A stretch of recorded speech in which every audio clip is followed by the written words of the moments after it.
Hi, hello, welcome in, everybody. Welcome into tonight's live. Welcome to Tuesday Night Live. Welcome in. Hopefully, you guys are having a great day, a great evening.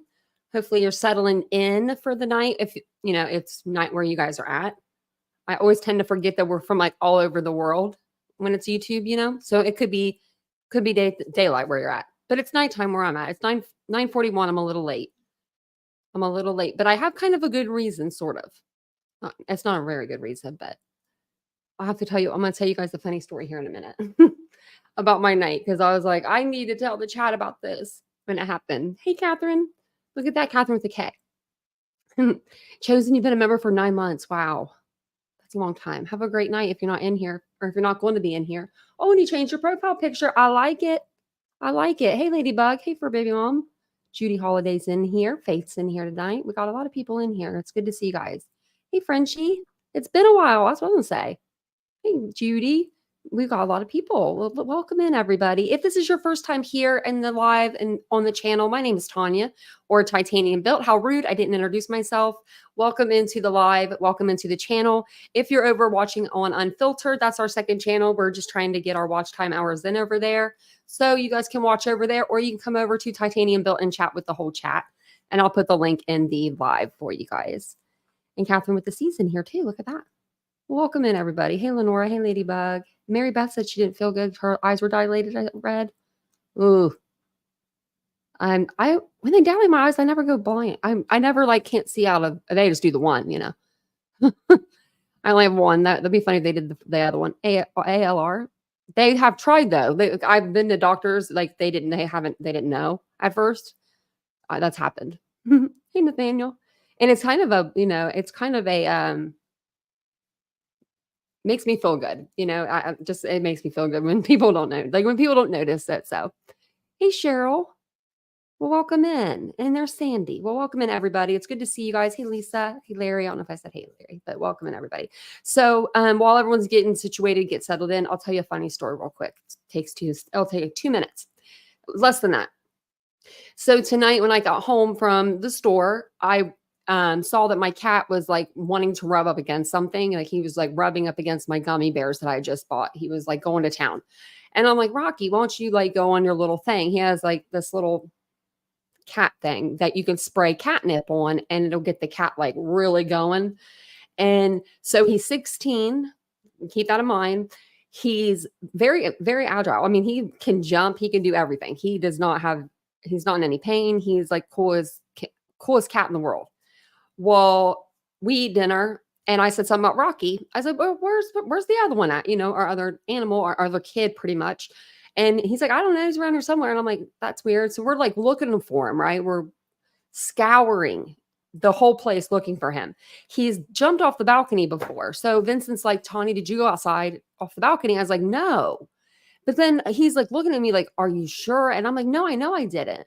And so we're outside looking for the cat. So it's an hour in. I'm about to cancel my live. I'm about to just do all the things. I was about to post on here, pray for me. I'm looking for my cat. It was he was here 1 second and he was just gone. And the doors were shut because I knew I hadn't went out a door, but Vincent kept questioning me. Did you go out the front door? And I'm like, no. And I'm like, but if I did, he wouldn't go out the front door, down the stairs, out the other door. We have 2 doors. You have to get out, to get outside. I'm like, he's not that agile.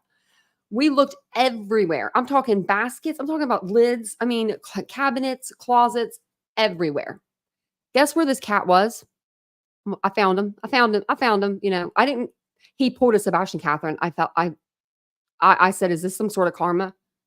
I mean, the cat was under the bed, but we have a bed that shuts, closed, and we have stuff under there, right? So you can't fit nothing else under there. Somehow the cat got in the back of the bed. I don't know how he got back there because it goes to the wall pretty much, but this much. And then he got up into the bed underneath because we have one of those beds that open up that you could put stuff down in. And he was hiding, that son of a bitch. Oh my, I almost started crying when I saw him because it was that feeling of he's here, he's fine. He's here. That's when I almost started crying. I didn't cry. I was yelling the whole time. I was so mad. I was like, where's this cat? Then when I look at him, I was like, I I was crying. But but literally that bed doesn't, I was like, how? When Vincent was lifting the bed up, I'm like, no, I didn't open the bed. I was telling him not even to lift it up. He was, oh yeah, quit picking on Cheryl Nightbot. She must have put a period in there. But yeah, so that's my funny story for you guys tonight. I mean, so don't mind the hair and everything. My hair looks crazy. I look crazy. But I was running around for hours looking for my cat. Like, I knew he was here. I knew he was, I knew he was here, but it just, man. But I thought it was some sort of, I was like, is this karma? Because I said, I'll never talk about Silver's on the scene again. Because we read that live earlier. We just like chit chat about Silver's on the scene. We weren't like saying anything bad or anything, but you know what I mean? I was like, is this karma? And I was like, did I do something wrong? Because like, I thought that, but I mean, for 1 millisecond, my head did go there. I was like, oh my God. Because Vincent said to me, he said, the doors were locked. How'd he get out? And I'm like, exactly. Where is he? Like, we were both looking at each other and I'm like, where is he? Like, then I started getting really upset. So I'm never going to judge. I'm done judging people. I'm not going to judge anybody. But like, it was just, I'm still shaking from it. Such a naughty cat. Bad Rocky. Bad. So he was just sitting here a minute ago looking at me, just sitting here staring, meowing. He didn't meow the whole time we were calling for him. Except for Vincent said he thought he heard him meow once, but he was like, I thought I just like heard something and you were talking. So, oh my Lord, but that's my story. Yeah. My cat, I have a crazy cat. So if you have a crazy cat like me, let me know in the comments. Tell me your crazy cat story. I have another one that's even crazier, but that's my cat story. But, we'll go ahead and we'll get on to Idaho tonight. Let me see where we are at. Because I did take some notes because the prosecution dropped 22-page document today. And they were talking about a venue change and why they feel the trial should be moved out of Latah County. And the defense has been going back and forth with the prosecution about getting the trial moved to Boise and Ada County. I went through it, the whole 22 pages, and it's a lot of word salad. So I'm just going to give you like a summary over all of it. I'm sure that there will be a video or, something that has it better, better written than what I'm going to tell you, but I'm going to try to explain what was in the document to you guys.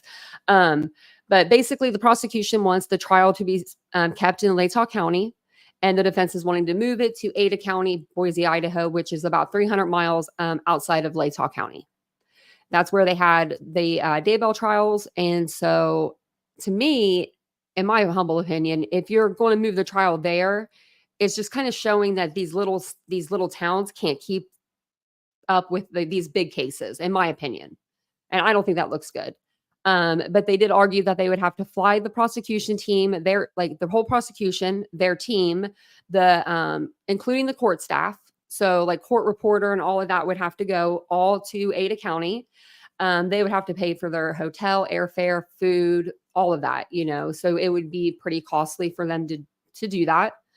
They also argued about how it would be hard on the families for them to have to, travel 300 miles to a different county to talk, just for them to be able to view the trial. They talked about the inadequate survey data and how they didn't report how many individuals declined to take part in the survey. They just went off of the people that did take part in the actual survey. They talked about how they could conduct the trial in Latah County and what they needed to do for it to be a successful trial in Latah County. So I thought they went over a lot of stuff in this document. I'm going to drop the link for the document if you guys want to, read some more. So let me get the link for you guys because it's a long one. And I'm going to give you the link where you can go right to the, if you go to the site, you can go right to, oopsie, if you go down, you scroll down, you'll see Brian Koberger's name. And then underneath his name is every single document that's ever come out in this case ever. It starts with the affidavit, and then it just goes down from there. Country thinks I was remodeling my house and I was working in my bedroom today. I lost my cat too for probably 2 hours, looked everywhere outside to case my bedroom windows were open, no screens. Then she walks out of my room. Isn't it crazy how they do that? That's why I kept picturing him. I'm like, I had the treats, you get the treats and everything. I had the treats and I'm like, why is he not coming out? We're looking at each other like, the dogs aren't doing anything. They're on the couch, like with their heads down, like, like scared. I think I might have scared him, and that's why he didn't come out too. Because I was like, Rocky, like I got angry for a minute because I was like, where is he? And he's done this before, but it's been so long. It's been so long. They stole my heart, Rocky. He stole my little heart. But let me put the link one more time in here for you guys, and then we're gonna move on to what we're gonna talk about tonight. And let me grab my drink. Let me open it really quick. Thank you guys for being here. I appreciate it so much. Thank you guys. If you guys don't mind just taking a second, hit the like button. It really helps. And we're going to read over a article. And it's actually an old article. So I wanted to start the live out with this, though. I thought it would be pretty interesting.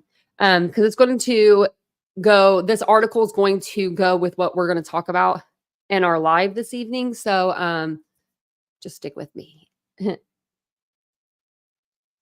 Which guy? Oh, the guy that we were watching. Yeah, no, yeah. I was like, which guy? I was like, well, what guy? I'll get him. Yeah, no, that Silvers is something else, isn't he? Has he been back out there? Haven't been on YouTube, or I haven't really been on YouTube to see if he's been back out on the scene. He dug we watched today another creator. I wanted to know what everyone's opinion was about, are people out there searching for Sebastian, if they're doing good or not doing good. More harm than good. That's what we were talking about today. So let me pop this up here. Okay.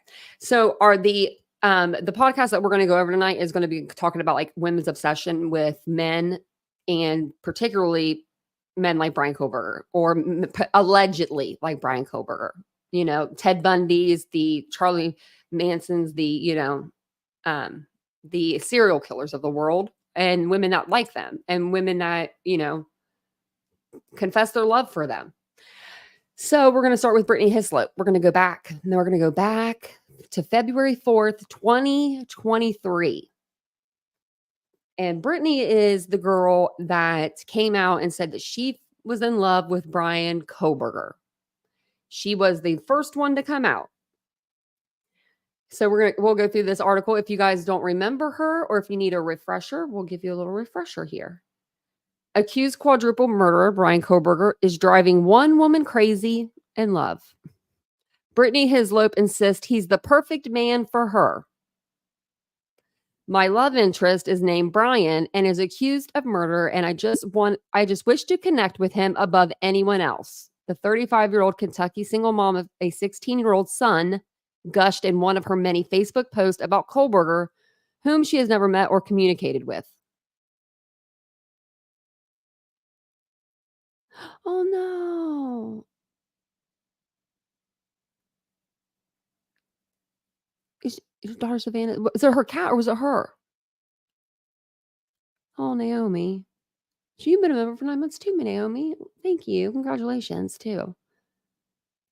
So this is love interest, Brian Kohlberger's, and she had a 13-year-old son, and she's on Facebook doing this. Can you imagine being her son? Oh my Lord. I would probably want to run away if I was that little boy. Like seriously, if you talk about wanting to get away from your parents, like, oh my gosh. One way to describe my feelings for him over the last week or so is kind of like being lovesick. I think that's mental health. I think that's a mental illness, not lovesick. Hislop began posting publicly about her infatuation on January 4th, just 5 days after Kohlberger was arrested in the fatal November 13th stabbings of 4 college students in Moscow, Idaho.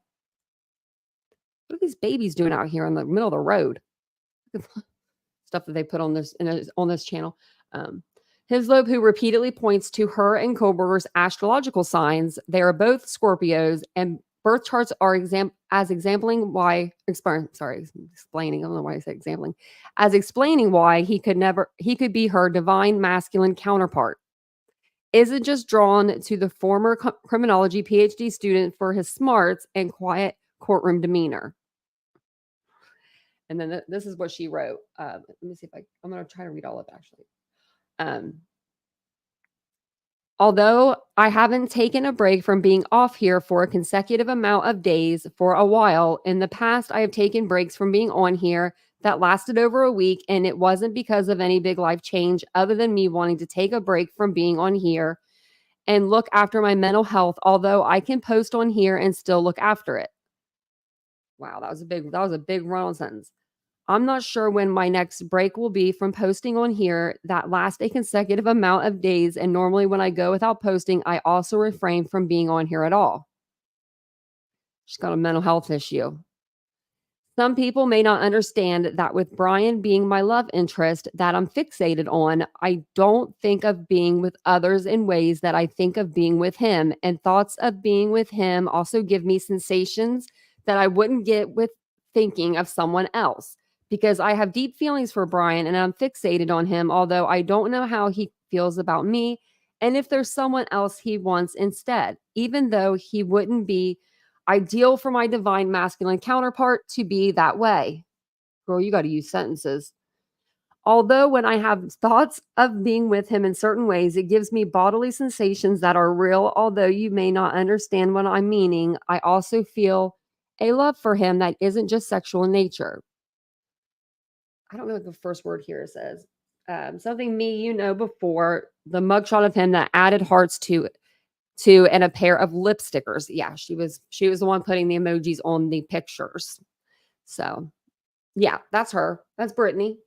Brittany's Brian's love interest. And I wonder how much like money in stuff she sent him because these girls were sending money. These people that were in the subreddit, and I'm going to show you guys tonight. I don't know if I can show you the receipts, like the actual receipts of them paying, but we'll go through pictures of Brian. But I did see Venmo, like not Venmo, but like what are they called? Like when you send money to the jail, I forget what the jail uses. They use like a certain system, and they were showing those receipts, like literally sending Brian their last bit of money too, because they were saying, "Oh, I made an extra $100 today." Like it must have been like a server or something at work, and they're like, "I'm sending it to Brian, even though I could use the money." I remember I was going nuts about it. I was like, "What are these girls doing? What are they thinking? Is it crack? I mean, like, what are you on?" Is it crack? It better be crack. She better hope he doesn't get out. Yeah. Right? That's what I said. I said that when I first read this. I was like, I wouldn't want him living next to me. If people say that they think he's innocent, that's, I mean, do you, boo? But would you want him living next to you? That's all I ask. Right now, would you want to? I wouldn't. I personally would feel some type of way. When it shows the love-making scene between the man and woman that are two different characters in the movie, where are we at? Like, what did we miss? Oh, okay. No, it does. We're right on track. Although it's not very explicit, I want to be with my love interest, Brian, in those ways. She wrote bizarrely, referring to a scene in the 1987 vampire film, The Lost Boys, between actors Jason Patric and Jamie Gertz. Kohlberger isn't the first jailbird Hislop has pursued, having previously pined for local convicted unaliver Cody Hall, 33. This is him here, who fatally shot a 50-year-old man in Pulaski County, Kentucky in 2017 before attacking his sister and another woman with a machete. How about that machete? She likes the guys with the knives. And this is the picture she made for him. Oh, okay. I forgot about that. I visited him, put money in his commissary account, wrote him letters, and I wanted to be in a loyal, committed relationship with him. She reminisced in 2018 about Hall, who wound up blocking her from visiting him in jail. I forgot about this, guys. Remember, he blocked her from visiting him in jail. Have you ever heard of, okay, if you guys have ever known an inmate or if you've ever been an inmate, think about that. He blocked her from visiting him in jail. He didn't even want to get out of his cell just to be able to just sit there. I mean, everyone wants to get out of their cell. They'll do anything to get out of their cell. He was like, no, I will stay in my cell. I don't want to be around her. Don't let her visit me. I don't want to sit there and talk to her for an hour. I don't want to have that interview, that face-to-face. He blocked her. She's okay. Yeah, Mike. She said her eyes were messing with her tonight because she got them dilated. Hey, Ozzy. And that's crazy. She put money on the commissary and everything. When I say I was in love with him, I mean I was completely and truly in love with him. This guy right here. Man, there we go. She does like to put the hearts and stuff. In addition to her daily diaristic postings, Hislop claims to have sent letters to Kohlberger in Latah County Jail about her amorous intentions, along with pictures of herself dolled up. With me being deprived of a love and sex life for so long and only wanting one with someone I truly want wholeheartedly, and my feelings for Brian, I have had to be true to myself in reaching out to him. Hislop wrote in a cringy post last month. Oh, I wish we could see the letter. Captain Shane Anderson of Latah County Sheriff's Office declined to confirm whether Kohlberger has received any mail from his not-so-secret admirer. There she is. In all of her glory. There's her with a different color hair, I guess. Yeah. Oh, Brittany Hislop. Oh, there she is with blonde. Oh, there she is with blonde hair with her bra on. Okay. She's probably regretting this now. Probably not. Kohlberger is currently facing 4 counts of first-degree M for allegedly unaliving Kaylee Gonzalez, Madison Mogan, Xana Kernodle, and Ethan Chapin. He has yet to enter a plea deal, but he didn't, or plea deal. They meant plea. But one of his lawyers previously said that Brian Kohlberger is eager to be exonerated. Sorry. He is due back in court on June 26th. Well, yeah, he went to court. I think that's when we found out he wasn't having a prelim. Hislop did not respond to multiple requests for comment. Family members could not be reached for comment. I bet her son is wanting to run out of there and just like, oh my, I bet he's just like ready to be 18. I couldn't imagine. I was oh yeah, I was really looking at those Brian girls too. I was looking into the moderators and everything earlier. But we'll go through this after we'll listen to the podcast and then we'll go through this. But this is the subreddit for Brian's girls, and it's actually open now. It used to be private. There was 2. They had Brian's with an Y, Brian's girls. That was the first subreddit that came out, and it got banned after it had it had so many people in there. I forget how many people were in there. And then they made Brian's girls the second subreddit, but they made it with an I because they were trying to be sneakier and they thought it wouldn't get deleted. So now it's open to the public. So this is for everybody's viewing pleasure now, not just mine. Because they did let me in their group for a short time. And then they kicked me out. I think they found out my name, or they found out that maybe they looked up my name. I don't know, like my titanium belt. And then I don't know. Because one day I was just gone. I was just not in the group anymore. Ozzy was in the group too. When it was secret Brian's girls. We knew what was going on. Okay, so tonight we're going to go over this podcast. We're gonna play it for you. It's just like I said, it talks about like the obsession with serial unalivers or mass unalivers, or just what the fixation is about it. You know, why women and men are drawn to people like this, and mostly it's women because that's usually how it goes. There's not a whole lot of the ratio to from serial killers from men to women, there's a lot more men, it seems like, than women out there. So it seems like there's a lot more women that are probably going to be addressed in this podcast than men. But I'm going to put up different layovers or whatever you call them. That way you can have something to look at, like a picture to look at, instead of just the white screen here. But I'll go ahead and play this. I think it's all set and ready to go. Maybe we should try to get her. Wonder if she would come out and talk now. Oh, Brittany Hislop. Where do you live in Kentucky, Brittany? I'm close to Kentucky. I'll meet you. Meet you for some coffee. I was Dreamcatcher. I was heartbroken. I was mad. I was like, they kicked me out. But I got screenshots though before they kicked me out. So I was like, okay, fine, whatever. Kick me out. And then then after that, I wanted to come back in because I was like, man, I need more info. Why does Reddit allow this? I know, right? Yeah. Oh yeah, you'll see it. I'm gonna show you some. I'm gonna show you guys some stuff. It's just, I was even going under the the moderators and stuff for the channel. I was like, what are they doing? What's up with theirs? Like, what have they posted before? I thought it was just interesting, very interesting what they post in there. And most of it's just pictures of Brian with hearts and kisses around him. And it's just some of the edits are really good.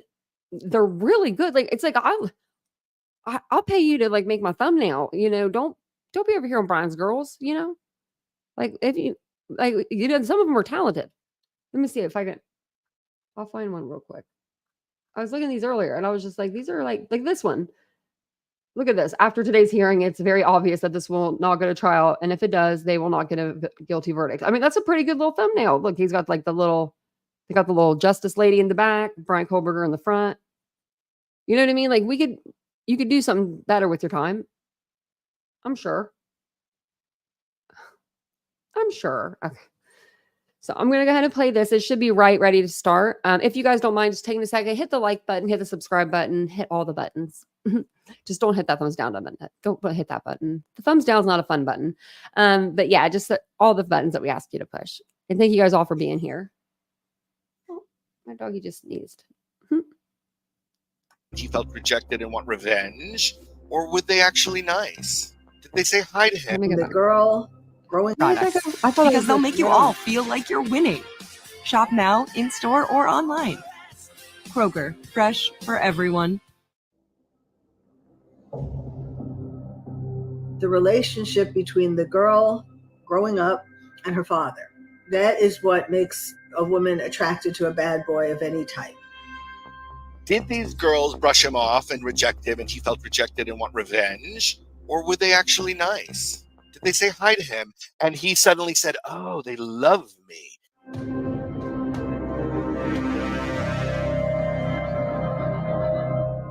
This is The Idaho Massacre, a production of KT Studios and iHeartRadio.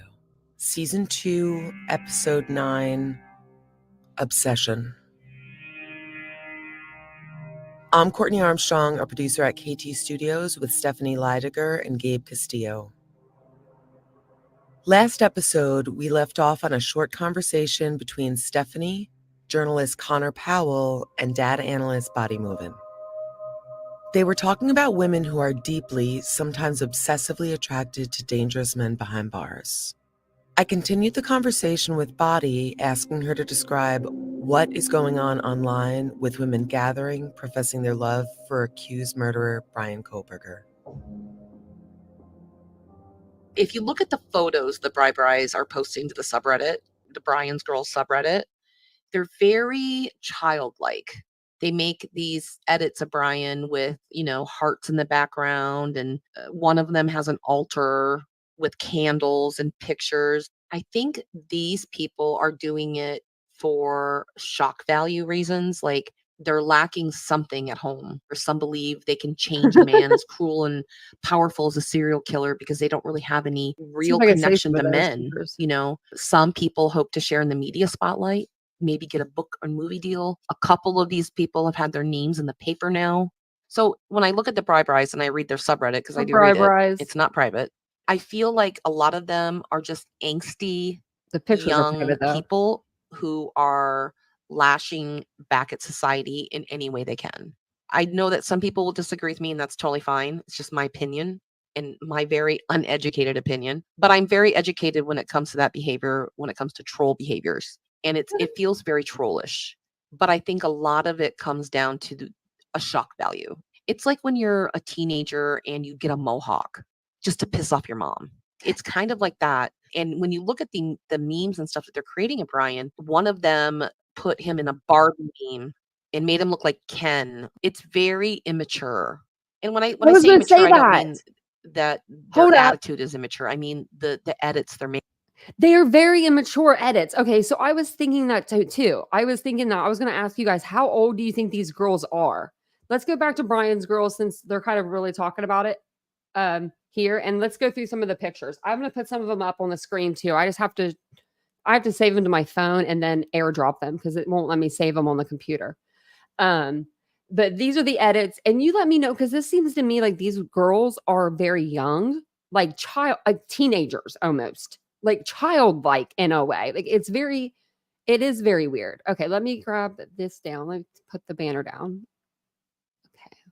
Sorry, everything's in a weird spot and I have everything kind of looking weird. So, but this is the subreddit. This is Bryan's Girls. I'm so happy it's spooky season. No, it's not. That's 3 days. What are you talking about? Who is that? Baby Bri-Bri? Baby Bri-Bri is not spooky season yet. What are you talking about? Get out of here with that. It's August, summertime. She's got these. Keep calm and study criminology. Okay. Oh, and then she says false claims. This is the podcast that we listened to. Happy 4th to our American boy. Why is he in front of this?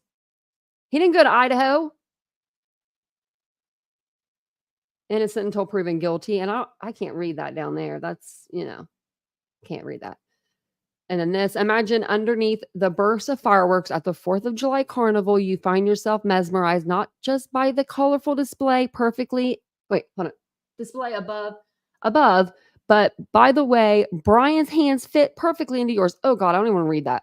In that moment, you realize you're going to marry this man. Oh my God. Like, see, these girls cannot be, how old do you think these girls are? How old do you think? I'm thinking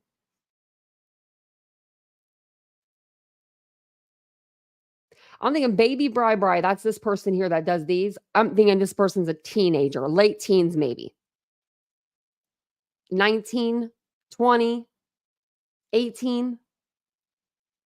Like, I'm thinking young. I want to know now. I want to know. I don't want to dig in on her. You know what I mean? Like, but I wish I knew. You think like 15? Could be 22, like 13. I mean, like really, it sounds young to me. Like I'm 38. I'll be 39 in a couple months, but I feel like I have like I'm a young mindset, and this to me is like I wouldn't do this with for my boyfriend. I'm just trying to picture me like would I do this what age would I do this for my boyfriend? When I was like a teenager, maybe. If there was a guy I liked doodling on your school book, so maybe younger than I'm thinking. Like these look. But I mean, I don't know, but the work looks pretty good. Then you got here, baby Bri. My friend got me this phone holder. And she has the altar. So you see all the pictures of Brian in the background there. She's got something Koberger here. Is that a knife sheath? Oh my God, that's a knife. Do you see it right here? That's what that looks like. You tell me that's not a K-bar knife in that picture. And I'll tell you you're crazy. That's what that looks like. It looks like it's sitting on its side. Middle school could be clue season. 14 and 19. We got to figure it out. I gotta email her. Can you just tell me how old you are? That's what I don't need to know who you are. I just want to know how old you are. Cause this is like crazy. Maybe I should comment, but then they'll probably kick me out of the group forever. But yeah, these are like, is his fingernails painted in this picture? It looks like she painted Brian's fingernails. Like they look almost like a lime green, but I think I'm just seeing things. I don't know. I think it's just the edit, but yeah, this is music. I can't play it or I'll get like snipped. But there's a new picture of Brian, I guess, in school. Yeah, these are like, and this is all from baby Bri. So this is all from the same person. It used to be a whole bunch of people up in here. This is like the only person now. I'll keep going while we're listening to the podcast and I'll see. Is that her? Who's this girl? I don't even know who that girl is. Edit drop 7 months ago. Oh my gosh. This girl is nuts. This is the same girl. Okay. I'm going to keep scrolling down and see who else I can find. Because they have different moderators. I can always go on the side and go through the moderators. One of them is Throwaway account, though. Their name's Throwaway. So don't think we'll get much there. Okay. Making to these photos. And I just get a troll feeling from them. First of all, thank you for, giving a great picture of what's online. And yeah, it's been so curious to me. Her name is there a Baby context I'm not Bri. grokking with the Barbies or? I just think it's an immature kid, not necessarily a kid, but a young woman who lives in a fantasy world. Maybe she maladaptive daydreams all day. And because there is this notion that she's going to have this perfect relationship with Brian Koberger, he's not going to leave his socks on the floor. He's behind bars. She's protected. She's not going to have to endure any day-to-day issues that most relationships have to, go through. There's not going to be any cooking or laundry. He's not going to cheat on her. You know what I mean? Like, it's the perfect boyfriend if you think about it. And he's famous on top of it. Yeah. Right.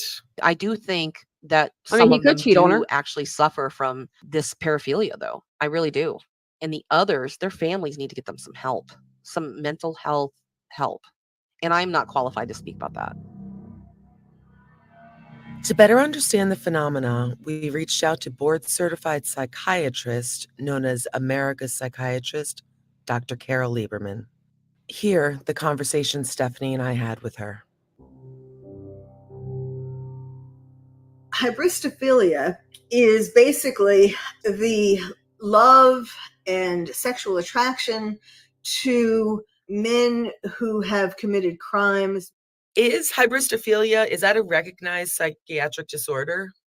I mean, it is a term that is recognized. There isn't a DSM, Diagnostic and Statistical Manual, category for it, but more like a descriptive term than an actual separate diagnosis. I mean, in my book, Bad Boys, Why We Love Them, How to Live with Them, and When to Leave Them, I have 12 different types of bad boys that I describe. And the lethal lover is what I described as the ultimate, the worst type of bad boy. These are men who are in prison or who have committed crimes, and the women who love them.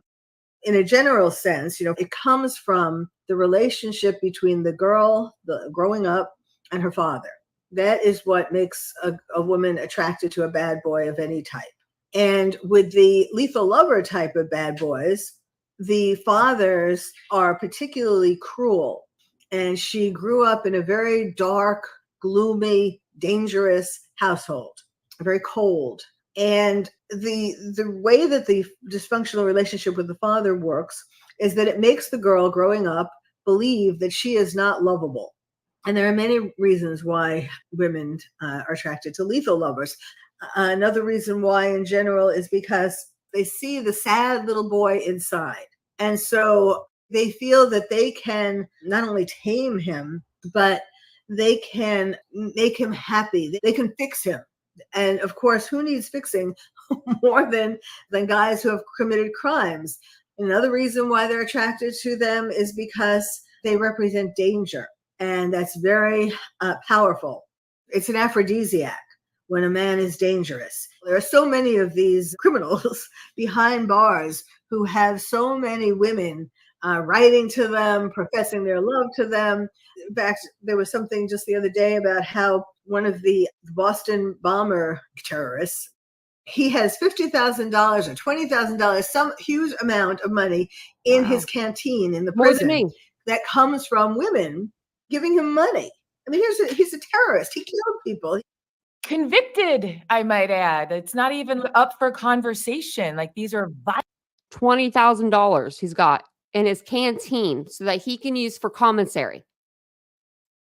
Does anybody have? I mean, that's a lot of money having your bank account. Personally, I can't say it for Vincent, but for me, I don't got that much money in my bank account. Be lucky to have 20,000 pennies. violent criminals, because that's a distinction. But He's convicted. I mean, like, that's insanity to me. There a big distinction between a bad boy who rides a motorcycle and sneaks out at night and maybe is a little rough and tumble versus a straight violent criminal, and maybe moreover, someone who's going to be behind bars till the end of days, potentially. What is it about that being attractive? Is it the fact that they're so dependent on you and there's no competition? You know where they are at night? Are they just maybe more faithful because...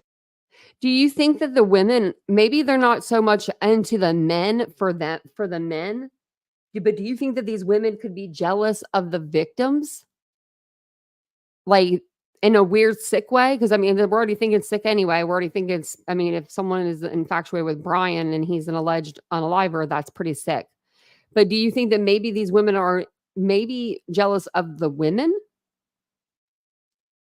Like, think of Kaylee or, Xana or Maddie. I mean, I don't know. As that they're locked in a cell for the rest of their lives. All of that. I mean, look, Brian Kohlberger, for example, he hasn't been convicted. So yes, he might be in jail forever. And yet still there are all these women who are attracted to him. There are women that love him, that write him daily, that basically say that they see the little boy in him, just like you described. And look, he's a nice looking, well-raised young man. What he's being accused of is wildly violent. So even if that's a TBD, and yes, he has not been convicted and claims his innocence, but what if? These are women who typically have not had much success themselves in their love life. And so part of them also identifies with him. We asked Dr. Carol if she had experience with any other notorious men behind bars. When I was on Sally Jesse Raphael, the show was Women Who Love Men What was that in the early 90s, late 80s? Sally Jesse Raphael. in jail, men in prison. And there were 3 or 4 different men. And then there were the women who loved them. And Richard Ramirez was one of the men. And he obviously he wasn't in the studio. They had him on camera, you know, from the jail. So for the other 2 men, each one had a woman who loved them. For Richard Ramirez, there were 2 women. And the thing was that neither one of them knew about the other. They thought they were going to marry Richard Ramirez. The Night Stalker. The Night Stalker, yes. He had killed women, strangled them, raped them, all kinds of horrible things, but they wanted to marry him. Wow. So when they saw each other, they couldn't believe it. You write to Richard Ramirez, you talk to what? And they started fighting with each other. They started a brawl right there on the stage. And the gist of it was, why would you think that a man who had murdered, raped, strangled 13 women at least would be faithful to you? Like, he did all these other horrible things, and you think, Oh, shoot. I didn't mean to do that. Uh-oh. Are you I just fast forwarded it. I didn't mean to do. I mean, I rewound ready that. to move your Didn't mean to do Unbeatable that, deals. Kroger brand product. but He does this. IT studio and behind bars. Pictures, the memes and stuff that they're creating of Brian. think of One all of your them put him in a bar kid, but a young woman who lives in a, think about it. And I don't want to go too far. actual separate diagnosis. And that is what women are attracted to. When a man is dangerous, It's not even up for conversation. Like, these are violent criminals. They are at night. Are they just maybe more faithful? Because, you know, that's a TBD. And All yes, right. he has not been convicted. And 3 or 4 different men. And then there were the women who loved them. Okay, and we're Richard around here. Ramirez Okay. was one of the men. And Sorry about that, guys. obviously he wasn't in the studio. They had him on camera, you know, from the jail. So for the other 2 men, each one had a woman who loved them. For Richard Ramirez, there were 2 women. And the thing was that neither one of them knew about the other. They thought they were going to marry Richard Ramirez. the Night Stalker.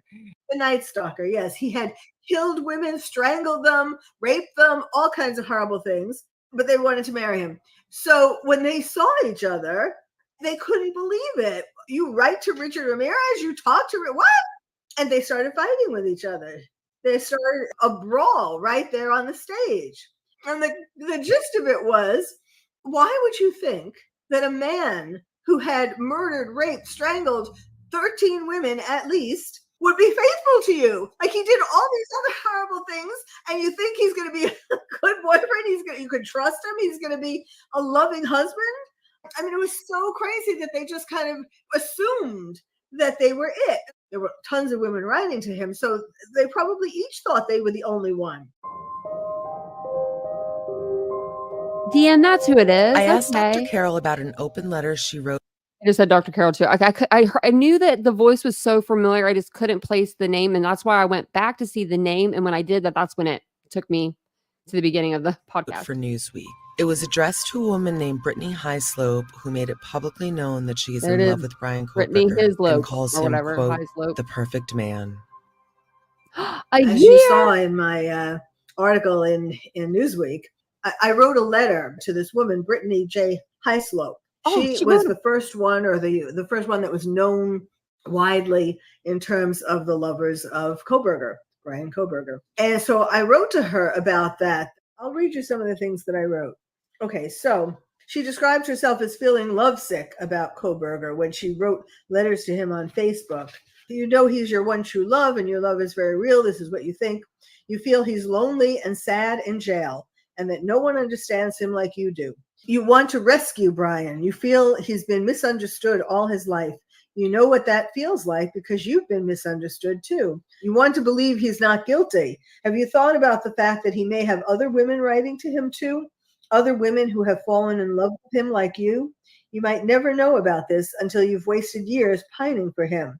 So then I conclude by saying, get some psychotherapy and work on your feelings of not being lovable enough. But with therapy, you'll discover that a man who is already out in the real world will make you happier, and you deserve it. It turns out Koberger was not this woman's first time experiencing obsessive feelings for an incarcerated man.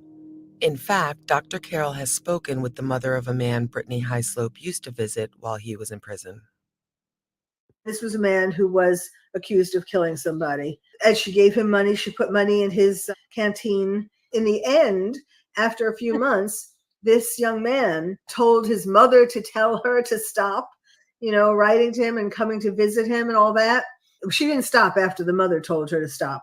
And so one time when she was visiting him, the next time, he told her that she had to stop. I mean, in other words, the mother said she was even too crazy for my son, even with all the perks, the nice letters, love you, blah, blah, blah, and the money and all. Yeah. He couldn't deal with it. He said no. It's so ironic with Bryan Kohberger, because throughout his life, he has been rejected time and time again, starting in middle school. This got worse in high school. It's so ironic because now that he's in jail, now he has all these women throwing themselves at him. His reward, so to speak, is getting all these women who he never got before to write him love letters and want to marry him and all of that. Is there any part on the women's part of being wrapped up in sort of the notoriety? That's a part of it too. Yes. Sometimes women want to marry the man because if they did, had a jailhouse wedding, there would be tons of media and they would get to be as famous as the man. Are you familiar with the online group of the Bri-Bris or Brian's Girls? It seems to me it's like a group mentality. All of these women professing their love and putting together pictures of the accused in altar scenarios or with hearts all around him. And I was curious from sort of a psychological perspective of, are these women, do you imagine they're egging each other on? Do you imagine that it's competition between them? Well, it's interesting, because that's a little different than what I was describing with Richard Ramirez. Now, in the group Brian's Girls, it's kind of interesting that I guess they're finding companionship or support in the fact that other women are so entranced by him too. And I'll bet you, though, that each one of them, I'm sure they've been writing to him, not just in this group. Each one of them must think that Brian really loves them, that they're she's his girl. These girls may, be writing all these things online and we can talk about him. Yes, isn't he adorable and blah, blah, blah. But each one is probably thinking, or at least hoping, that they're the one he really loves. There was one, and this was reported on the news, a woman in the group, I believe she's the leader, the founder of the group. She physically carved Bryan Kohberger's entire name and his initials into her skin. What? That is definitely sick. I mean, that is definitely goes beyond just loving, a bad boy. I wish y'all could see my face right now. What? I haven't heard about that. Did you guys hear about that? A girl actually took a needle and probably got it hot or whatever. You know how you could give yourself tattoos. I remember people used to do that back in the day. Back in the day, way back, before I was 18, when I was a kid, I was little. I was a teenager maybe. And people would do that with needles. They would get them hot or something maybe. And then dig it into your skin. I would never. I got a tattoo when I was 18. I thought my dad would have a heart attack, but he didn't. Thank God. I mean, but way better than doing that to your skin. She posted on her Tumblr, Ozzy. I never saw that. Wow. That's the baby Bri. That's the same. Oh my Lord. I was going to reach out to that girl. We think that girl is young and crazy. Oh my gosh. Wow. She's the one that did it. I don't remember hearing about this. Wow. I'm stunned because there's not a whole lot that I don't really, you know what I mean, that I don't know about this case. That's why I'm like, what? I thought she was around like 19, but I don't know personally. Oh my Lord. That's something else. I mean, some of these women are actually mentally ill. That's true. She's a minor. Makes sense. Now that we're hearing about the tattoo and stuff, you know? Some of them take it beyond the edge, and they do have some kind of Okay, let me go mental through and see if I can illness. find anybody else They other could than be her. borderline, or they could be manic depressive, bipolar, but have some kind of diagnosable mental disorder, because that's supposed to show that she loves him the most. Right. Look, I love him more than you girls. Look what I did. I'm the real one, that his real love and all that kind of stuff. She needs mental health help. She needs to be in therapy, just like I recommended to Brittany Highslope. That girl definitely needs to be in therapy. Is there anything else you'd like to share? I'll just say that if you are a woman who is thinking about writing letters to, or becoming in love with, or wanting to marry one of these criminals, think twice, realize that this is a reflection about yourself and your insecurity and your relationship with your father, and get therapy instead of writing letters. Let's stop here for a break. We'll be back in a moment. Looking for person to business, the average amount of money Cash I earn from you. The women we've been speaking about are looking. It's been about a year, 10 months to a year since anyone's posted other than Baby Bri and the Brian's Girls forum. And I'll pull it up here in a minute for you guys after we watch this. In on the accused, hoping to be part of his world while simultaneously posting outward. Actually, and let me let you guys know if you're just joining us. If you're just joining us for the evening, we are going over this new Idaho podcast. It's called Obsession. It's the Idaho Massacre Season 2 podcast that we've been covering on the channel. We're going over this new episode called Obsession. It's basically about Brian and Brian's Girls, the subreddit, where they focused on, taking Brian's Kohlberger's like mugshots or pictures and putting, hearts and kisses all over them and just professing their love for Brian. So that's kind of what they're going over in this episode. How that happens. Outwardly on social media, so everyone will know they are the ones in love with an alleged murderer. I saw that all. From looking at this psychological perspective, we switch the lens to a pop culture perspective and look at how those influences might possibly imprint on a murderer. How does the presentation of violence in horror movies mirror back what's going on in our own worlds? As for accused murderer Brian Kohlberger, there's a much reported on example that starts very close to home. Brian Kohlberger's sister was an actress, and she was in this movie called 2 Days Back. And the loose timeline story plot on that is that co-eds go out into the woods and not all of them return. In fact, several of them meet their untimely death in very scary ways, including with a knife and a hatchet. And it's a slasher flick. And just looking at the timeline, that particular movie that his older sister was in was released on November 18th, 2011. And the murders happened, as we know, on November 13th, 2022. But what we're really trying to pinpoint here is something that we've been learning about, which is kind of about these social imprints that may be set into somebody's mind, that similarly how police investigators and detectives create a wall that has the facts and how this piece of evidence was found here, and then this piece of evidence was found there. Those are the facts. And then sometimes there's a psychological profile that looks at certain imprints of a person's life and to see if that tells a story. And obviously, in no way are we saying that Brian Kohlberger is guilty of the crimes that he claims his innocence for to this day and has not been found guilty yet. But in the spirit of just unpacking what imprints maybe would have shaped a potential killer's mind, is there any crossover there? So we brought in pop culture expert Duran Ophir. I'm a horror fan.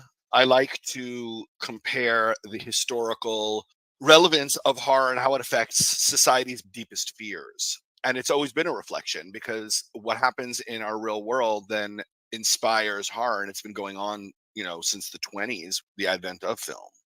How so? During the time of post-World War I, it was the rise of German expressionism. So that's when we got movies in the silent era that were like Nosferatu or The Cabinet of Dr. Caligari, which explored themes of madness, existential dread, the unknown.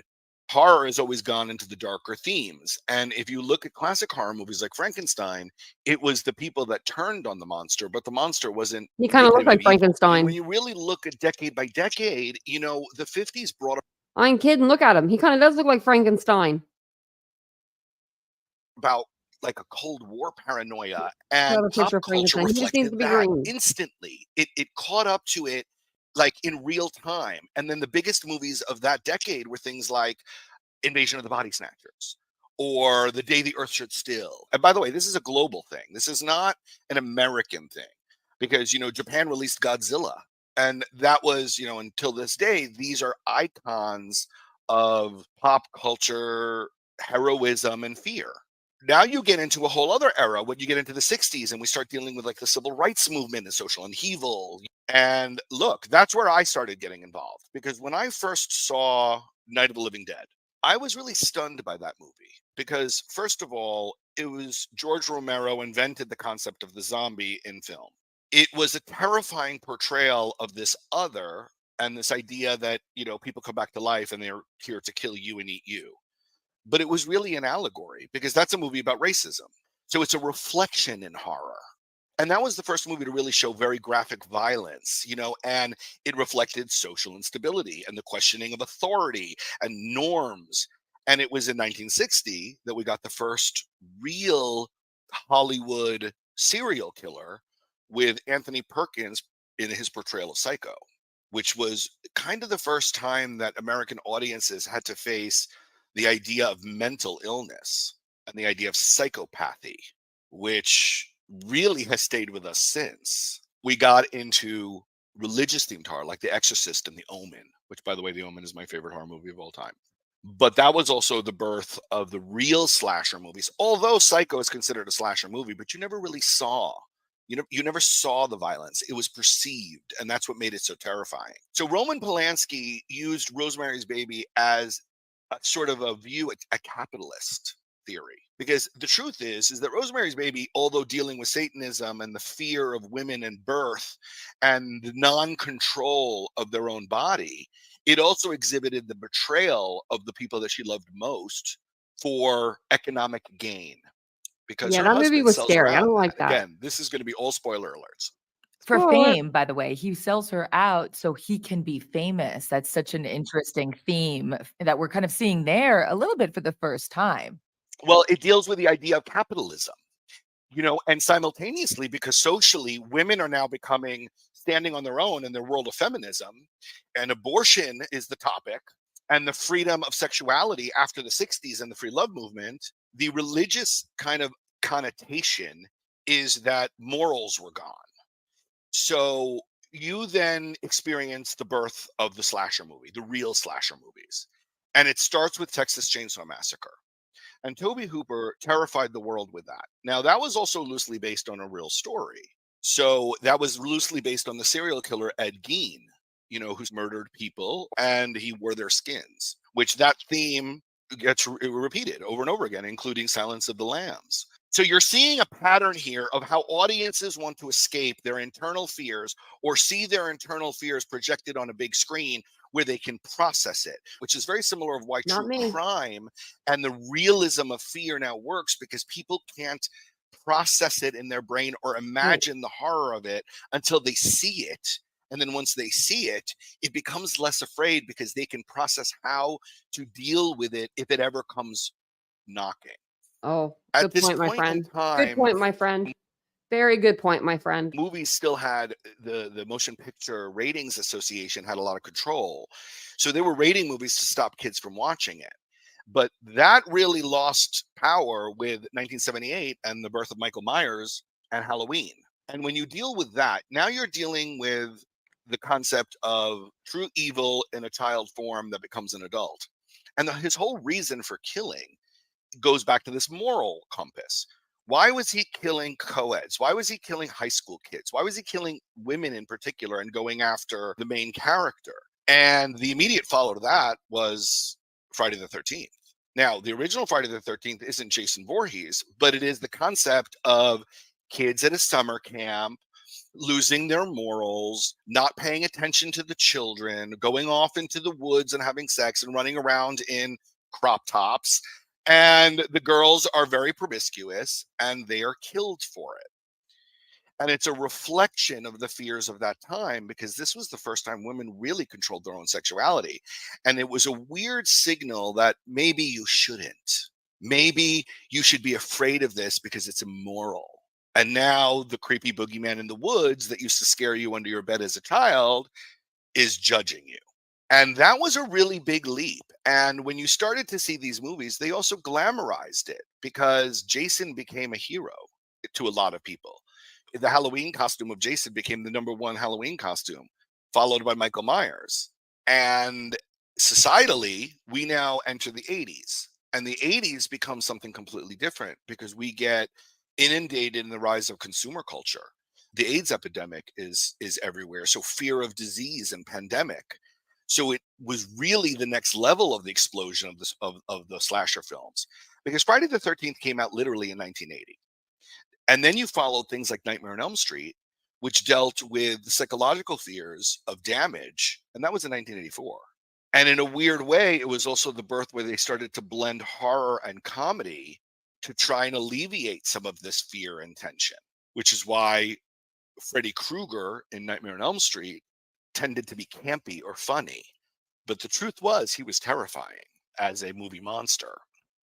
So any movie that Jamie Lee Curtis, for example, was in really did sort of speak to the idea of the popular kids, the ones that were enjoying life the most and living their best life. Like those were the ones to go first. Is that accurate? Well, they always said yes, that it was about the popular or the outsider view in. So that really, I think the first movie that pops to my head when it comes to that is Carrie. Carrie was this innocent Oh, girl of a religious family that happened to have that was a scary this movie. telekinesis power, and it was the cheerleaders and the popular ones. And one of the most insane scenes in that movie was the bullying of Carrie in the locker room by the other girls, where she gets her period for the first time and they pummel her with tampons, and the humiliation of that. And so for her, Carrie is a movie of revenge. That was the It's first scene, I taking think. pain, the hurt, and the rage and taking it on those that bullied her. Or you could also flip the script and say who she might have envied to be more like. So you're right about that. It was always the pretty, the beautiful. And yes, you're also talking about the other, a campy comedy horror movie, which if you talk to modern day directors, they'll reference, was Sleepaway Camp. And what's insane about Sleepaway Camp in the 80s was that Sleepaway Camp was the murders of those kinds of people, the popular, the sexy, the coach, the cheerleader, all of that. But the killer in that was a transgender. And that is also sort of was referenced by Ed Gein, the serial killer from Texas Chainsaw Massacre. But what became the pop culture teen sensation globally was the birth of the Scream franchise. Scream was a sort of horror comedy that was based on the tropes of all these other movies of who dies first, which answers your question. You know, it was always like the virgin survives at the end. And they kind of twisted that on its ear. And what's pretty interesting about the Idaho massacre is that it has certain similarities to the serial killer Danny Rollins of the 1990 University of Florida killings in Gainesville. You know, he killed 5 co-eds, and he did it in a kind of a pornographic view of violence and torture. And the world stopped and were terrified by the concept that somebody could go and do this. There are similarities to that because we haven't had really a college co-ed murder spree that was coming from a place of psychopathy. And that is probably what I think makes the Idaho massacre most like film. Scream 2 takes place on a college campus. It's not directly about sorority murders, but it features a sorority setting, and you know the subplot involves murder of sorority sisters. So if we were looking at Brian Koberger, because some of it a little bit, again, not accusing anybody of murder, but there is seemingly a couple of touch points. One, if what we have been told regarding Brian Koberger and his backstory, air quotes, is that he was bullied and he was sort of the outsider, and that likely his connection to the victims was one from a distance where maybe he was observing them and watching them as someone who was looking in and maybe looking in often, which has some creepy undertones to some of the movies that you've since brought up. And then just the idea of a slasher flick in general, it's pretty uncommon from what we've been told that an assailant would use a knife, for example, to murder, frankly, anyone, because A, it's not exact, it's extremely messy, as you could imagine, and requires a level of like energy. And for a very ordinary guy, that seems hard to picture. You only see that in the horror movies. Where does he fit in this timeline? Horror, it mirrors society's deepest fears, right? So now, when you get into this story, if all of the things are true, first of all, personally, as an opinion, I don't really buy that any of it is excusable. And we now live in a society where people try and justify the actions of brutality and violence as warranted in some way. I think that that is where we get into a situation of societal collapse, to be honest, because there are fine lines. There is right, there is wrong. And up until recently, I would say in the last 15 years, 10 to 15 years, we knew who the villains were. We knew who the monsters were. There is a throwback to what I brought up with Frankenstein, where was Frankenstein truly a monster? But we're talking about psychopathy. Let's stop here for another break. We'll be back in a moment. Looking for unbeatable deals on your dream home? Don't miss the Fisher Home. Your comeback, the degree that will Year. $5 grand. Upside app Continues her conversation. for a 25. This has like a little about 5 minutes, I believe, left on it. So I'm just going to play it through for you guys. Thank you guys all for being here. I appreciate it. I really do. This has been a pretty decent podcast. I knew it was like going to go over like different like movies, like how horror films and pop culture kind of fit into serial unaliving, and how just people view how they view serial killers. They're gonna bing me with all the talk tonight. You can't have a true crime channel and not talk about stuff. YouTube. Cents per gallon bonus on your first tank. That's code TRAVEL for a 25 cents per gallon bonus.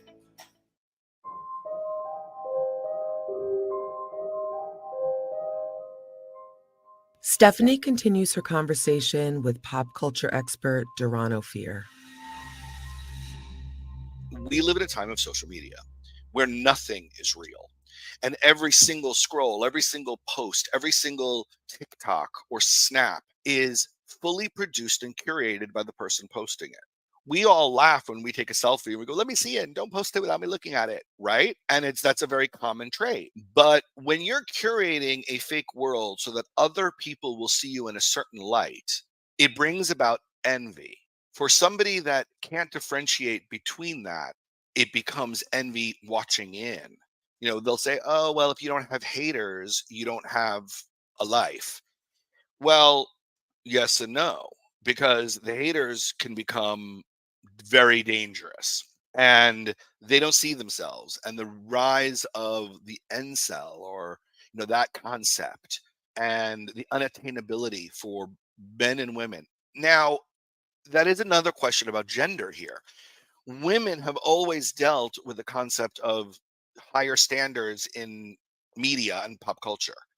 They've always looked at fashion magazines and flipped through it and tried to see themselves as the models, which led to a lot of self-degradation. It's really roughly since the mid-90s where, well, I would say now that that's 25 years, but where men have been highly sexualized. With the birth of Abercrombie and Finch and all of those, bags where it was all sexualized men, and you would walk in the mall and there'd be a shirtless guy standing outside, like inviting you in. That then created the insecurity. I remember those days when you'd get the catalog and they'd be like on the beach, And you're like, okay. Were you supposed to be looking at this? You were like a teenager. I mean, some of those magazines were pretty, they exposed a lot. But I was wearing their clothes. Can't lie. I was super small. I needed to. Security that women have felt for decades Back then I was super small. Now I'm not so much. and decades suddenly for boys. They suddenly had to look at other males and realize where they fitted in the hierarchy of what is deemed as beauty and the crowd that they run in and who they're with. And an Instagram post where there's 4 guys in a pool with 6 pretty girls behind them, it elicits of why them, not me. It's such an interesting touch point because it makes me think of a couple of things. One, if what Brian Koberger is being accused of is accurate, yes, he was allegedly pinging. His phone had been in and around that home many, many times leading up to the murders and thereafter. So it implies that, he was standing outside, looking in from a distance under a street light, allegedly, as again, we would see in something very scary.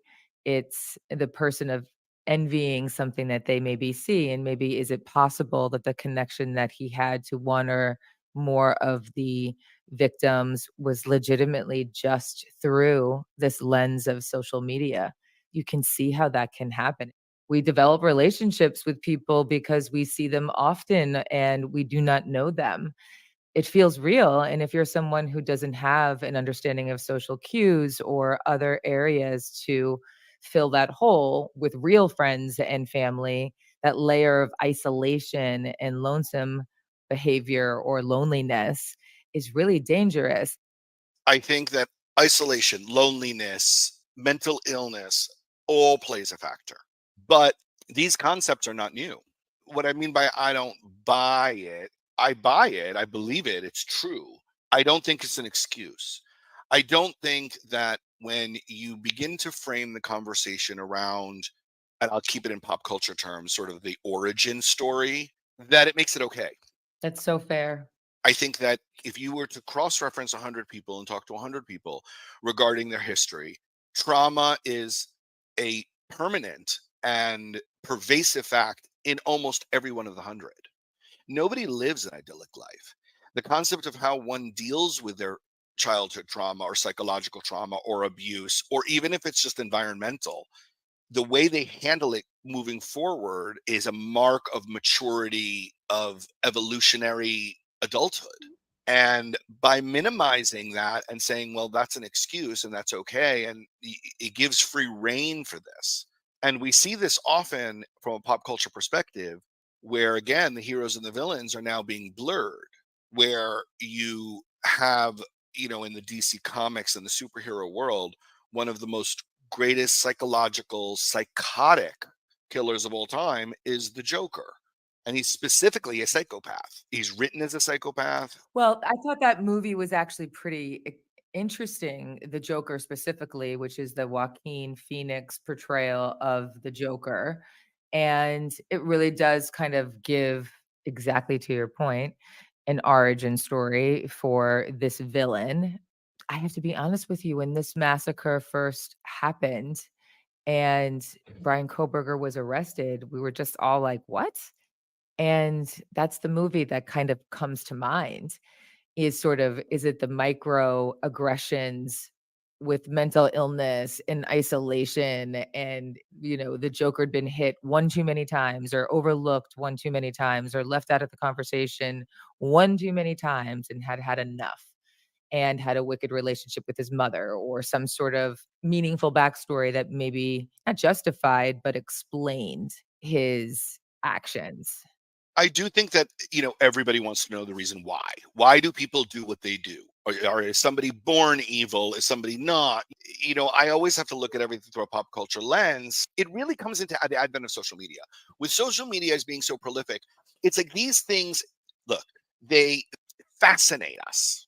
We can't get enough of it. And so we have this fascination. We have this, as a society, we have this sort of morbid attraction to these things, which is why horror is sort of the number one entertainment resource. Cheap to make, millions view, they like the bad ones, they like the good ones, doesn't matter. That's your key into any kind of entertainment. And then the proliferation of true crime over the last really 10, 11 years has been extraordinary.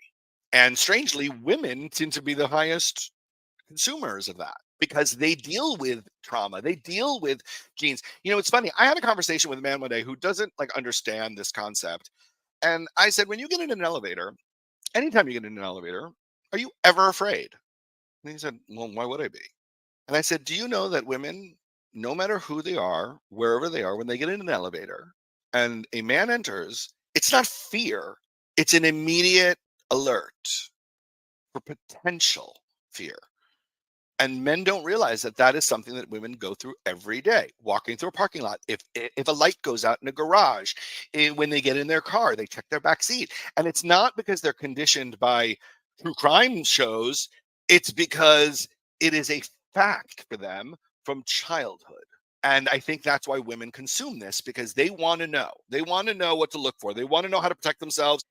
One question though, so does that mean, just looking at that so well, I might add, so well said, is I are don't know if that's the women reason. scared in the elevator because they've seen Psycho too many times, or because they've seen women being murdered endlessly in horror films or in scary movies throughout the times, and now true crime is having this surge because we've all lost our minds? Or is it because we really think it's important to share stories so that we can keep ourselves safe and look out for each other? And I believe you can protect yourself against the boogeyman if you don't know the boogeyman exists, and that people don't heal alone. Well, it's a reflection. It's a reflection of the times.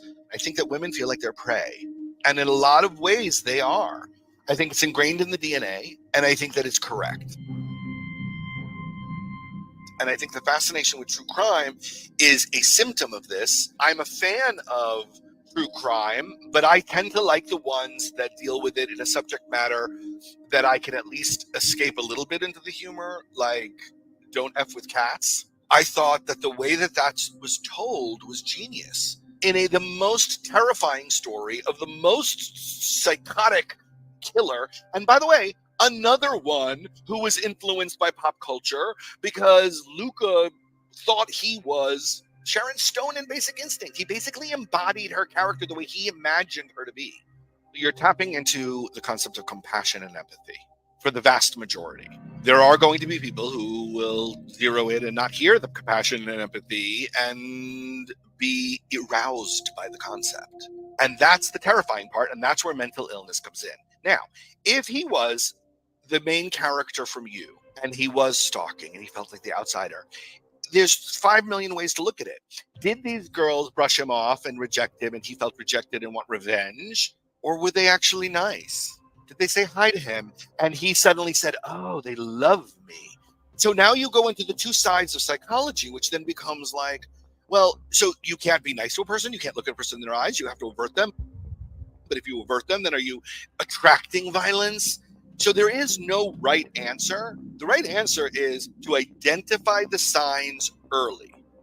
The responsibility of family, friends, teachers, peers to raise the alarm. More on that next time. Okay. And next time they actually, it'll be up in like a day or so, I think. Like I can play it through Apple Podcast because I'm a member or whatever. I have Apple, I guess, something with Apple. I don't know. I purchase things and it just comes off my card, and I shouldn't do that. I do it for you guys. I do it for you. Let me get the banner and stuff down. But that's what I mean. I just like, I'll sign up for something and I forget that I sign up for it. And then I have it for like ever, and just the money comes out every month. And I'm like, I mean, it's probably, I think it's like $10 or something. That's $10 I could probably use, but I like having the podcast.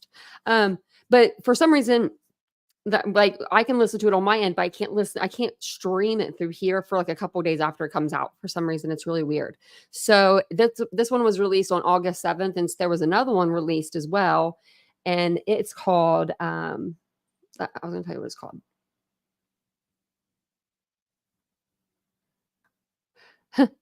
The next episode, Boots on the Ground. So it says here, embedded in Moscow to report on the massacre, a journalist uncovers much more than she anticipated, and we explore the controversial Christchurch and its possible effect on the case. That sounds interesting. And then that should be like uploaded in like a day or so. And I'll have these all on pre-recorded by the end of the week. So there's like, I think I'm 3 behind. And then, so those will be on pre-recorded if you ever want to listen to them again. I feel like women are always on alert. We've intuition. Women's intuition. We do. Hey Manny V. I'm sure guys have some sort of intuition too, but you know, we do. It's been a day. Let me tell you. Ever since the cat disappeared for an hour or 2 hour and a half, I'm so off of it now. I'm like, I need to go see my cat. I need to go check on him. I need to go see if he's okay. Just kidding. He was just laying on the floor a minute ago. Before I came in here. You're welcome, PJ Second Chance. I don't mind playing these. And then I was actually looking up anything new, and he does look like Frankenstein. I don't care what anyone says. I think he does. I think he does. I'm gonna get a little picture of Frankenstein, put it in here. I will do that.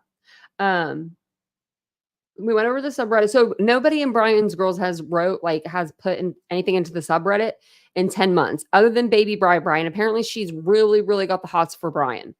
I don't know how many letters she's written him, if she's gotten any letters to him, if he's written her, if he's able to write people. I don't know. They can't keep his mail. I don't think I don't think they could do that.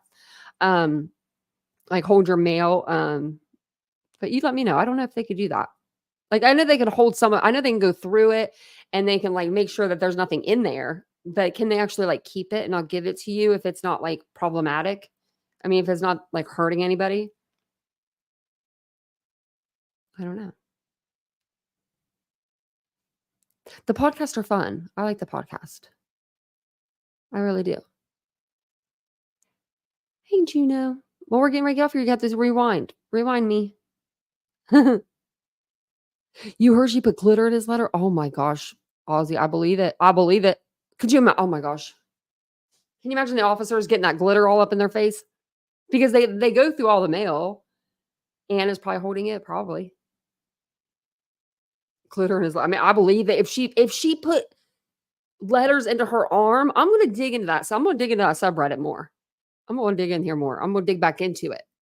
Because I didn't know that people still did that. I didn't know that was still a thing, giving yourself a tattoo. I didn't realize. Bless you. I should have said that loud. Vincent just sneezed. I should have said, bless you. That was cute. Earlier, he's like, I love men. I love men. Some of you guys, I mean, you guys have, I don't know. He did a man thing today. He was when he came back up, we found Rocky. He was like, dang it.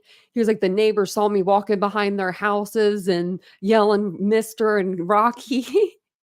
And he's like, the neighbors were looking at me through their window.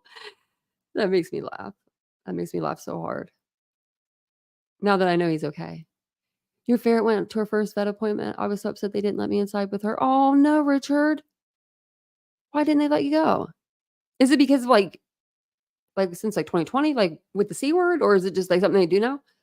Oh no. They did that with our dog once. We took her to get her claws clipped. And we were new, me and Vincent were new little parents, and we got our dog, and our dog didn't want to leave us at all, first off. And then they were like, well, can you guys leave? We're like, okay. So we left and we walked outside and we're looking in the glass. We're like, so then they had to come outside of the glass because she could see us still and tell us to leave from the glass. We had to walk away from the glass, just leave the building. And we had to leave the building. And then they told us that they ended up having to take her to the back and just let her cool down a little bit. And then, they finally got her, but she probably wasn't happy. Now Mia, my other dog, the gray one, needs her claws clipped like something fierce, but I'm afraid to take her to I don't know where they're going to tie her up to. They could tie her up to a car and she would rip the front of the car off to get away from somebody. I don't know what we're going to do. Me and Vincent, we get her into the room and we trapper, and he'll clip and I'll hold, and then we'll, hopefully no one gets bit. Oh, Mystic. Don't call your babe. My chihuahuas that don't allow me to go in either. Really? Maybe it's because like they're like hyper since COVID, since the C word. Wow. I think our vet was doing that too, which I mean, to me personally, that's actually good for me. For me, it's good because then you're not responsible anymore. Like I have crazy dogs. I have 2 crazy dogs. She back here, the brown one, is a biter. Apparently, I didn't know.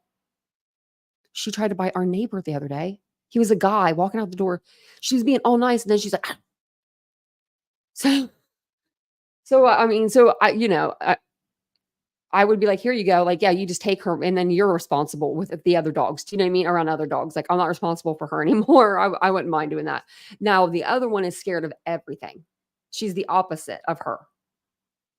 Like, you do need a pet, Cheryl. You need like a little dog or a cat. A cat would be good. They take care of themselves. They lick themselves, they bathe. They go to the bathroom in a litter box. But if you missed it earlier, I lost my cat earlier tonight for an hour and a half probably, and me and Vincent were freaking out like people do. We knew we didn't open the doors. I still can't get over it. I knew I didn't open those doors, but we looked everywhere, and then he was underneath our bed. It's like not a Murphy bed, but it's kind of like a Murphy bed, but it's on the floor, but it folds up, and you can put like storage underneath.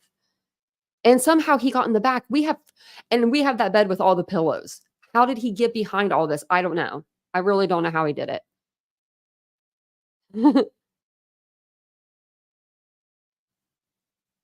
We can watch like the hour of that. We can watch like an hour. We can watch where the car is coming. Yeah, I don't mind that. If you go back, Nash Native, to last April, we covered that, and oh, girl, you're gonna see me out of pocket. Go back and watch them. It's good. There's only one of the Linda Lane footage. So if you go to the Linda Lane video, I think there's only one. It's the one where I quit YouTube pretty much that day. Maybe I should play it. Maybe we should play that like 1 year later. This was not this past April. I'm talking April before last. So it's been a while, but I mean, it was pretty funny. It was, we laughed, we cried, we got mad. We watched, so they were in clips, like they were in different pieces when we got the Linda Lane footage. So it was in like, I think like hour 3 and 4 came out first, and then they went backwards. They went to like 12 and 1, 1 and 2, or whatever it was that came out with. We only watched 1 hour. Because you can look at that all day and all night, and you can't tell what it is. We can't tell if that's a Honda Elantra or if that's the Chrysler 300 or that lives around the corner. I mean, there's so many other vehicles it could be. I don't know. I just didn't want to put anything into your minds that wasn't meant to be put there, because then they were saying, well, you have to listen to the bell tower thing because the bells are off by a certain amount. Jeff H would know. He's around, but the bell tower were off, so you have to look at the car at that time. But then when they go on court TV, they don't ever go back to say anything about the bells in the time. So it's just real weird. It's real weird. I don't know. I don't think that I don't think they're gonna I don't think they're gonna use it at trial. I don't know. I honestly don't think. But I don't know. But you have to let me know what you guys see on it. So I've seen the one with the dumpster, and then the one with the car. Like the one where they're just like, it's like facing out towards the dumpster. And then we've even done our own experiments on the channel. I went and bought a ring, or I'm not a ring camera. I have a ring camera, but we bought the light bulb camera. Where is that thing? It's in the closet here. It's a light bulb camera, and it just like you just take your light bulb out like of your, out the front of your house. But we don't use it. We can't use it now because our fixture, like our light fixture, is really weird where it doesn't fit. It fits up in there, but you can't see it. Like our light fixture is too long for it. Yeah, you can hear things. I don't know. I think that all the audio is fake. I don't believe any of the audio. I think the audio was tricked. I think the audio was faked. I think the audio was messed with because we had messed up audio. We had audio that came out in the beginning of this case that sounded like a woman being beat to death. And it was a woman being beat, but it was from a domestic violence situation from a completely different case. A creator with over 200,000 subscribers took that audio, laid it over the Idaho 4 footage from the people walking in the Banfield footage and called it a day. Joseph Morris was his name. He had over 200,000 subscribers at the time. And he put that out right when the Idaho 4 case started. So that's why there's already been like bad audio, leaked footage that wasn't real footage in this case. So it's hard to trust things, you know? So that's why when the Linda Lane footage came out, I was like, no. I'm like, we're not doing this. We're not going to sit here. I mean, there were so many people going live for hours on end, just like, did you see that? I mean, I don't know. I could do like the hour that the car's there. There are new ones. Oh, I'm cool on that ladybug. I don't want to watch the new ones. Why is there new ones? New ones of what? What? People are putting out stuff that, again, I don't know. I think maybe it's not real. Maybe it is real, though. I didn't know they had new ones because we've already had all the hours. What do you mean? We've already had from midnight to like 5 or 6 a.m. Yeah, it's weird. Who has the new ones? That is weird. That's very weird. Is it a different spot? Or is it the one that was like not even really real? The one that was like pointed on the other car? There was another one. Oh, yeah. I don't know about that. I don't know if those would be real. Is he still only covering Idaho?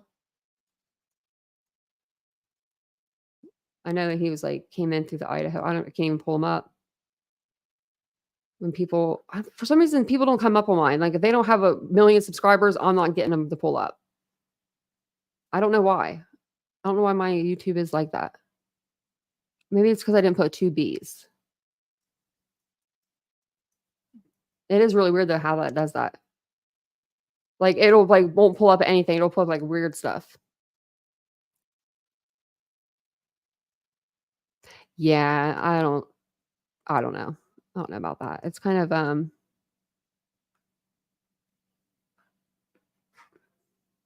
don't know. It's obsessive. I don't know. How can you talk about the same stuff for this long? Like really though. I mean, seriously. Like what could you imagine if we talked about Idaho 4 every single night since November 13th?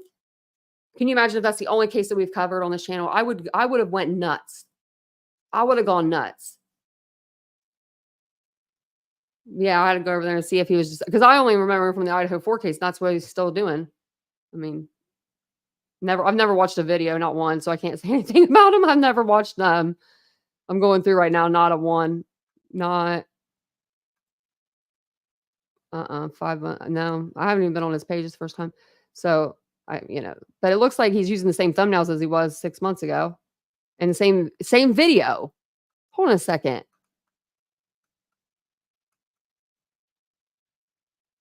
Where was that other one? It was like the same one. No, I'm not gonna be able to find it, but yeah, he was using the same thumbnail. I don't know. And it was like the same food truck. Why are we talking about the food truck? Wow, that's just, I mean, I don't know. Hey, Ashley. I have to change it up a little bit. I mean, even if it's a trending case and it's really hot, I still will break in there like during the week with another case. You will never see me talk about a case more than 3 days in a row.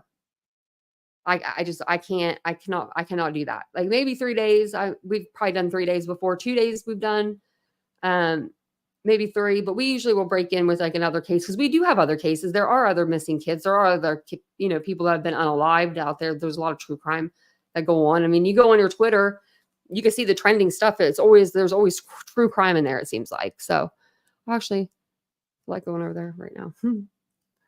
See if there's anything trending really quick. But I think that's all I have for you guys tonight.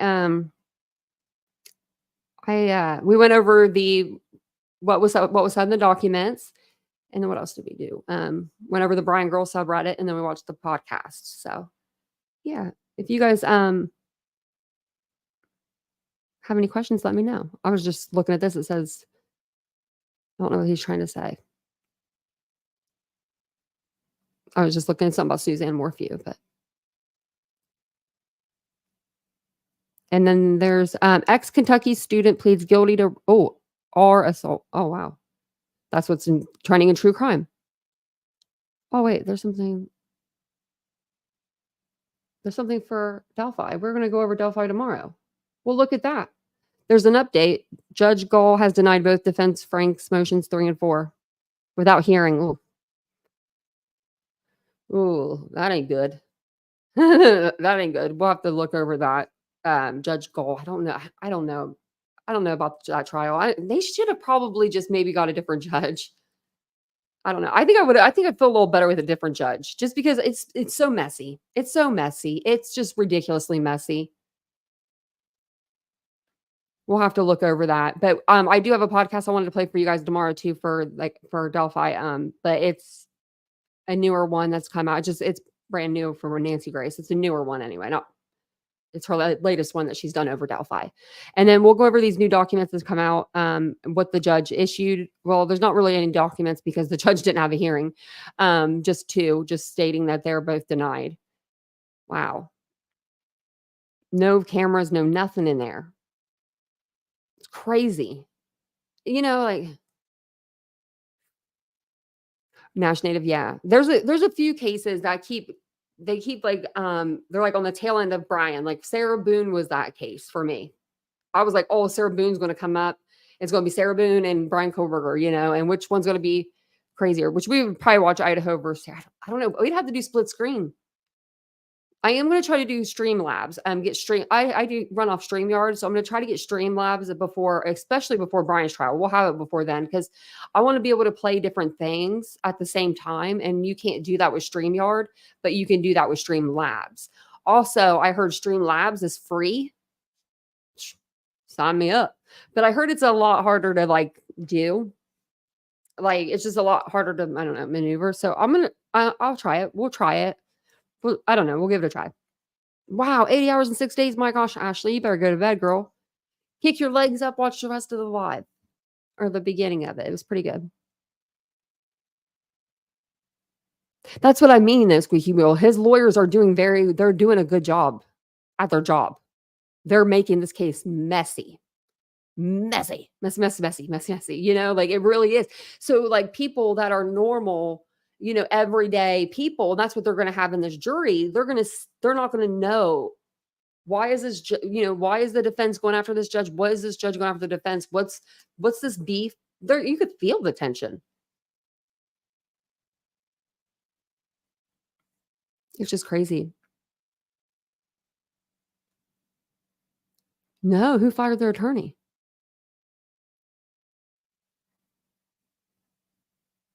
Oh, yes. I did see that actually. I have that paperwork. Stephen Lawson. It was either Stephen I think it was Stephen. Yeah. Yeah, that's who it was. Yeah, he fired his lawyer in court. We need to go over that too. I got these little tabs down here. Brooks Hauk. And then I have so many. I have Discord. I started a Discord sort of. We're getting there. We're on the slow track. Okay. I'm only doing Discord for y'all because you guys asked, but I'm going to do it, I think, under members, and it's just going to be one chat. It's just going to be one group. If it gets out of control, if it gets drama-like, we'll just delete it and then we'll come back here and hang out. But I know that you guys really been wanting a place to chat, and I would love a place to chat with you guys off of line. Like if I have a question throughout the day, I would love to be able to come to you guys just, hey, do you guys have any idea about this or, just because, it's just me over here. I mean, I would love that. And, yeah, I think it would be fun to be able to go in there and just chit chat with you guys too. Just how you doing today? A lot of us go to different doctors. A lot of us go for different procedures, maybe we need to tell each other, you're doing good. Give each other a little uplifting, quote here and there. I don't know, but I'm hoping it'll be good. I don't know how it is. I don't know what it is either. And I don't know how to find it. We're going to learn together then. I'll teach you Nash Native because I don't know either. I don't know anything about Discord.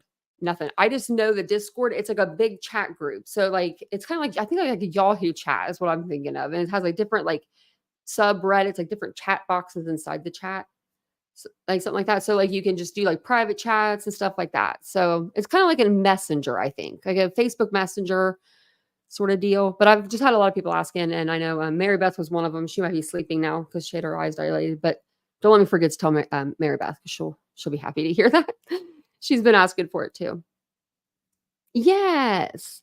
And then I can just like give you guys the passcode or something. We do like a passcode. I don't know. We'll figure something out. I don't want it to keep it like open to where just people are flying in there. You know, I'm not a big channel, but I'm not a small channel. I don't feel like I mean, I am a small channel, but you know, like within our realm, I feel like we can get 17,000 people in there if we needed to. Like, you know, if they wanted to come in for something. Like, so I just want to make sure it's all safe for you guys because you know, I'd like to keep you guys safe. You guys are my people. Squeaky Will took a pregnancy test today, turned out negative. Squeaky's a man. I don't think Squeaky's gonna. Me neither, Nash. I haven't heard good things about it, but I don't know what to think. Squeaky.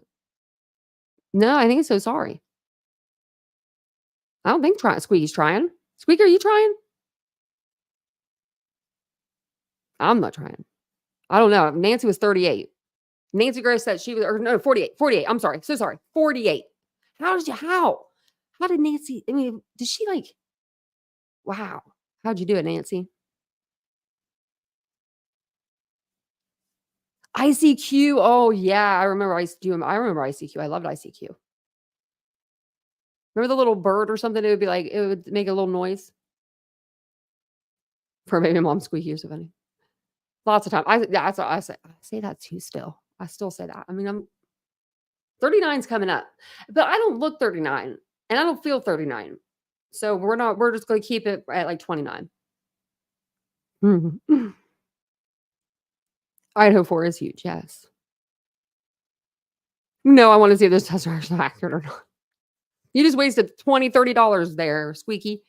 My friends always actually got their pregnancy test at Dollar Tree. They would go and get a $1 one. And then if it was like negative, they would buy like 5 or 6 of them. And then, you know, that's how they found out. I'm like, you guys are crazy doing that. I would be getting the best one and making sure. But my friends all had kids when they were young. They were very young. Not very young, but in their early 20s. So I'm the only one out of 10 girlfriends that still to this day, I'm the only one that doesn't have any kids. But that's okay. I got dogs. I got dogs and I got a cat. And they are crazy enough. Apparently, I can't keep track of them. So probably don't want to give me a kid.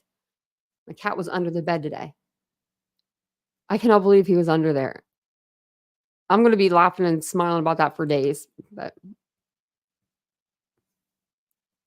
yeah, compare the Dollar Tree ones versus the Target ones.